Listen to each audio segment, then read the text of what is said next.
रखता है, ये औकात रखता है, तो आवे और मेरे पास बैठ के समझा दे कि मामला सहारा और सेबी का है, मामला एम्बार्गो का है, इसलिए हम भुगतान नहीं कर रहे हैं। आके साबित कर दे, मैं इस आंदोलन को पुकारो कर पूरे हिंदुस्तान में बंद करा दूंगा।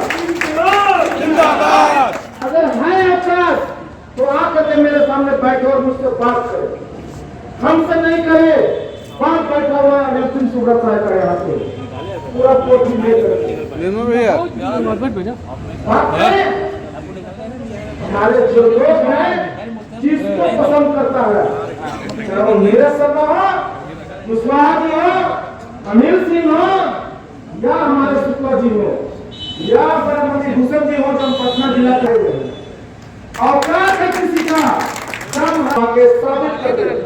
आप लोग ने पटना का वीडियो देखा होगा कि कैसे इनमें आ रहे थे अधिकारियों के सामने। किसकी बात आप कर रहे हैं? 10 साल से तो भ्रम में जी रहे हैं, कितना दिन जियोगे?